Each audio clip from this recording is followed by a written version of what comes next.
disruptive. Weird thing to happen. So now the question remains after everything that's happened, not just last week, but just the last few months and going into this, because obviously we are in some sort of dark era. We're in dark times, and a lot of it, you do certain calculations, a failing state where the economy is not looking good. That plays into, political violence. And, when the news broke out about Charlie Kirk's assassination, I saw different commentators reacting to it. The one that stood out to me the most was Kim Iverson, who stated about how, how do we move forward from this? How do we get along? Because obviously this is going to be impacting free speech and society as a whole. So what are we going to do? What are we going to do? How are we going to be able to have, civil discourse in a society that's been kind of programmed to be hyper partisan, to be hyper tensioned, specific to whatever tribe or whatever side of the aisle that you're on? Like, how are we able to get along? And we're able to do it. We're able to do it. I mean, we saw with the Freedom Convoy how it brought people together. We've seen Occupy Wall Street. We have seen people getting together at music festivals for a common cause, whatever the case may be. It's possible.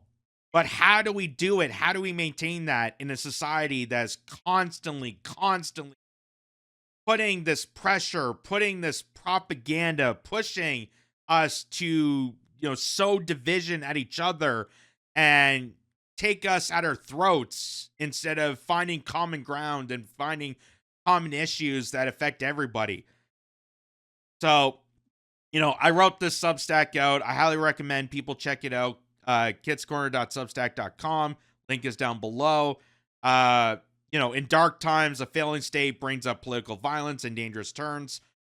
I wrote this piece about, how we can kind of, move forward from this, how we can, unite. It's all about, not getting involved in, the mainstream tactics that sow division. A lot of mainstream channels kind of sow division. They kind of want people divided based on, aspects of their life and so on and so forth. And, just look at people as human beings. Like, how do we bring humanity back to human civilization? That's the big thing. And, one of the quotes that I live by is one by Frederick Douglass that says, I'm willing to unite with anyone to do good and no one to do evil. Meaning that as a principled person, if there's someone out there that is different from me, but I can agree on a certain aspect or a certain policy, then I'm willing to unite with them on that term. That doesn't mean I have to like them 100%. That doesn't mean I have to associate with them or platform them or whatever rhetoric they try to spin around. It just means that, hey, we can find common issues. We can find common ground on something. Let's build upon that. Let's build upon common ground. Not just for the sake of, building initiatives, but also for the safety of humanity. Because I feel that as time is going on, as we continue to sow more division, humanity is not going to last. Humanity is not going to last. If we can't have a civilized population of just maintaining free speech and maintaining the ability to share opinions, then there's not really a point to our existence. There's not a point to our existence. You think about how society functions, how we're able to build cities, how we're able to, build these great innovations. We can't do that if we're barking at each other on every little difference in our lives. So we got to find something. And that being said, it really, really daunts me when I see stories like this, especially after the incident with Charlie Kirk. And as I stated before, and I just want to make this record clear, as someone that doesn't agree with Charlie Kirk on a lot of things, I mourn the loss of the fact that, he was a father, he was a husband, he was a young individual that was passionate about spreading his message, and he was willing to debate people. He was willing to have conversations with people. And concerning a lot of people out there that are, I would say, worse than Charlie Kirk, and a lot of more daunting people that we could be criticizing, it's amazing a lot of people immediately attack someone like Charlie Kirk or even celebrate his death, which I just find so disgusting. So disgusting that someone could do that. And now it's spread even worse, folks. So this is the Western Standard, where an Edmonton drag queen calls for Smith's assassination. Police are investigating. So this is a Edmonton resident, a drag queen, calling for violence against the premier, against Danielle Smith. And this is happening in Canada, folks. We're supposed to be, the good-hearted, kind of Ned Flanders-like country where everyone's just getting along and polite and everything's okay. And now, even in this country, we should be alerted and warned about political violence and extremities towards each other. And now, violent rhetoric towards each other. This is just alarming, folks. So it goes on to say, Charlie Kirk's shocking assassination on Wednesday has sparked major discourse on social media, and some individuals are posting equally shocking commentary about it. One, a drag artist in Edmonton, has gone viral for celebrating the death of Charlie Kirk and calling for the assassination of Premier Danielle Smith. On her Instagram handle, Fox McLeod, she posted the story with a picture of a Tin Man in military uniform stating, "Death to the Tin Man, Charlie Kirk is no more. I hope he felt as terrified, and I hope the rest of his kind are just as scared. Miss Smith is next. Please and thank you," McLeod stated. The Edmonton police said that the Western Standard, "We can confirm that we are aware of the post and are looking into it." A Canadian social worker in BC, Devin Cassidy, made another TikTok commentary video on Kirk's assassination in which she rejoiced. Charlie Kirk got shot in the neck and he's dead. Finally, someone with a gun, which is almost blank. Everyone in the US grew a pair and blank went and shot everyone on the right side. Thank you. We can keep this up, please, she urged. This is I can't believe. I can't believe. This is from Canada. But given the fact that we've had months now of this rhetoric, this anti-American rhetoric, due in part because of Mark Carney stealing the election. And yes, I am saying Mark Carney stole the election. He was selected. He was not elected to be prime minister. A central banker who came off the boat of England, who almost corrupted their nation, is now corrupting our nation.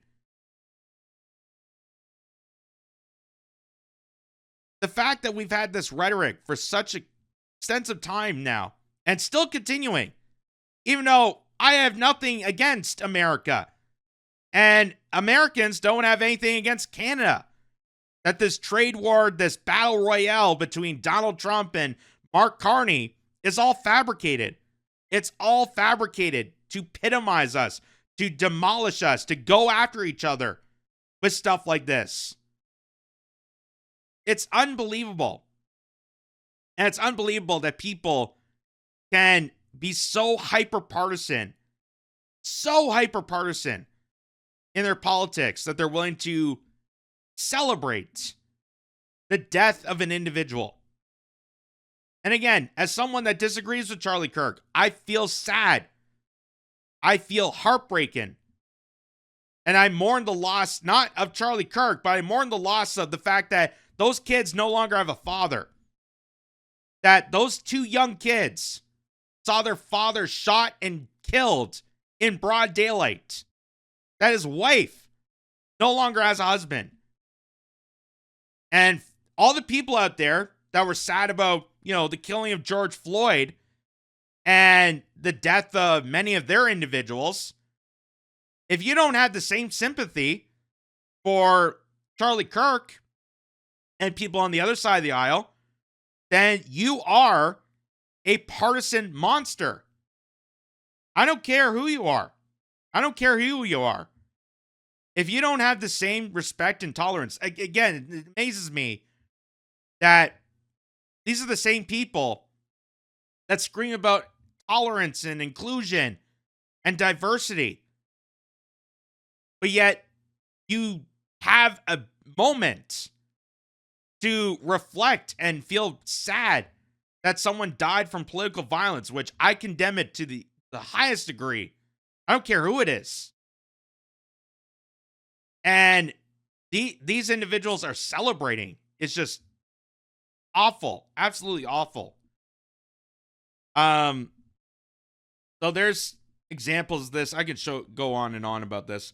A law professor who teaches criminal law at the University of Alberta named Florence Ashley reacted to an article remembering Kirk entitled, "Charlie Kirk was practicing politics the right way." In response, she wrote on X, "You do not, in fact, ever have to hand it to the Nazis. I utterly do not care for any of his virtues that someone may perceive in him." Again, I just want to reiterate, there's far worse people than Charlie Kirk. Far worse people. Someone who is going to college campuses, may have a differing opinion. Yes, may have a lot of theories that I disagree with. But you know what? There's a lot of theories I disagree with on both sides of the aisle. I disagree with a lot of people on a lot of different things. I agree with people on certain things with a lot of different people. That's what it takes to be a human being. That's life. That's called reality. You're never going to find people who are an exact match of you. You're going to have disagreements. You're going to have arguments. You're going to have to fight for your case and your argument. But I strongly condemn political violence as a result because someone had a different opinion. And like I said, Charlie Kirk is very much a moderate to a lot of individuals who have done worse things, done abhorrent things. And especially people that are in control of your government. But again, I condemn political violence altogether. So, it's so unbelievable. So there you go. That's the Western Standard doing this. And here, someone did a GoFundMe because they got fired from posting about Charlie Kirk's death and celebrating about this. Now, I could say that on a level, I disagree that someone should be fired for their political views. I don't think people should be discriminated for what they believe in. The same way we shouldn't be discriminating workers that are a different ethnicity or, a different, shouldn't be discriminating based on ethnicity and religion and so on and so forth. Which is kind of why I'm against DEI. I know it seems kind of weird that I'd be against DEI, but I don't want discrimination. It's because you should be focused on the work. You should be finding workers that are capable of doing the work and performing the task. Like, we're supposed to be in a colorblind society. That's what, back in the day, that's what civil rights activists talked about. Judge people by their character, not by the color of their skin. Well, this instance, I feel like this is that moment where we're starting to judge people by their character. And this person did a GoFundMe after being fired for celebrating the death of Charlie Kirk. And it says, "Good evening. I am one of the many transgender women hit by the far-right doxing and firing squads after sharing my correct and honest reaction to Kirk's death. After a couple of days of my post on Twitter, I got an email from HR for an immediate meeting where I was asked about my post and my opinion and why of the post. I got fired immediately. Not even a second after finishing my explanation, I'm now jobless. It is almost impossible for me to find this job in the first place, and now I'm expressing myself thanks to the 1A, absolute freedom of speech until it's against them. I've even more difficulties. I've already started looking for a new workplace, but I don't have a lot saved. For now, I put the limit on $1,000 because that will be enough to live for the next 2 months. Any help will be greatly appreciated. So, you're celebrating the death. You're advocating for political violence and using a GoFundMe to raise money because your employer fired you. And again, as someone that has the principle of free speech, and she's trying to use that as an argument, well, it's free speech. That doesn't mean you're allowed to state violence towards someone. You're not allowed to be violent towards someone. That's part of the criminal code. Like, that is hate speech right there. If anything, that is hate speech. That would be describing hate speech. That you're actively engaging in celebrating the violent murder of someone you disagree with. This is where this comes in, where we're judging people by their character and not by the color of their skin or their ethnicity or their sexual orientation. I don't care that they're transgender. I don't care what background they're a part of. I don't care what color they are in the rainbow. You're actively engaging in violent rhetoric towards somebody. That should not be allowed. That should not be allowed. That's absolutely crazy that you're engaging in this kind of rhetoric and then having a GoFundMe about this. So, yes, free speech may protect you from, having a different opinion and allowing you to express freely about that opinion and having the ability to have life, liberty, and the pursuit of happiness. But under the criminal code, if you threaten someone with violence or celebrate violence towards individuals, that's a different story. That's a different story. So she's trying to make this a free speech argument, but under criminal code in Canada here, and much like in the United States, I don't know exactly where this is from. I think it's the US. But either way, in the criminal code, you can't do this. You can't do this. That's why she got fired. Because you're advocating for violence. You're making a violent threat towards somebody. And that means you're a criminal. And maybe that company doesn't want to hire someone who's now going to be a convict. Who someone has a criminal record exposing your character of, being happy and congratulating the death of somebody. It's crazy. It's also crazy, and I pointed this out. Does remember GoFundMe targeted the Freedom Convoy because uniting Canadians was extreme against their guidelines? Well, so it's also another point to be made is that it's funny that GoFundMe will allow for a fundraiser like this.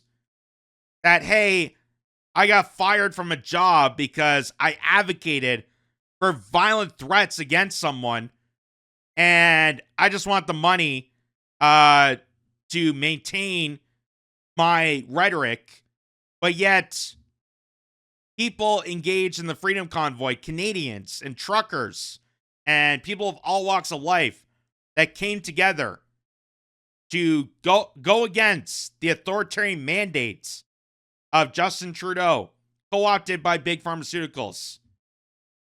That was apparently extreme.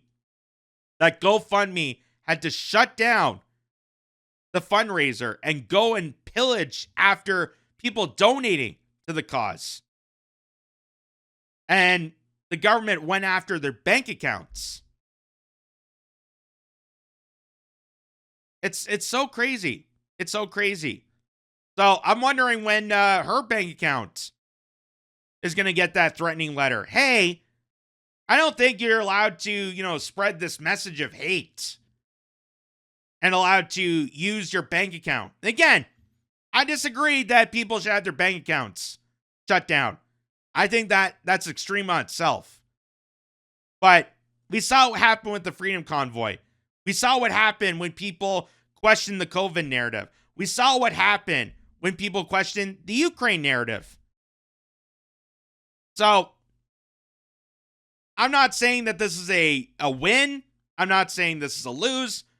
I'm saying that in this position, that having this kind of back and forth, this bipolar politics, as I call it, because people have gone mentally insane, being their tribes, being their colors, wearing their jerseys, and angrily, ferociously going after their critics in such a disgusting, diabolical way, is why I wrote that article in the Substack. Go check it out. Of why we are in dark times, and if we don't do something fast, if we don't find a way to properly have a civil communication towards each other, then humanity should not exist. Then we as a population, we as human civilization cannot survive if we're further and further and further sowing division, that we can't even have a proper civil discussion about anything. Anything. And to quote the words of Frederick Douglass, once again, I will unite with anyone to do good and no one to do evil. That's should be basic humanity. That should be taught in schools. That should be a basic value. That, hey, I'm willing to reach out to people that I may disagree with them on one thing, but if I can agree with them on other things, then let's be friends. Let's unite. Let's build a network based on that issue, based on that similarity. I think we're focused way too much on differences and not enough on, what makes us similar. That should be the basis. That should be the basis. But we just live in such a hyper-partisan time that stuff like this is going to become more and more rampant. And which is why we need to call out the people that are sowing division, the people that are purposely propagandizing it.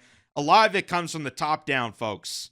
A lot of it comes from the top down, folks. So calling them out and saying, stop programming people to become these immoral monsters and attacking each other. We need to come together and unite against that. And like I said, it is definitely possible. We saw it with the Freedom Convoy. We saw it with Occupy Wall Street. You see it with worker strikes. You see it all over the place. It just takes guts. It takes courage. And it takes putting down those differences. Stop playing into this game. Putting down your differences, coming together, and fighting a common enemy.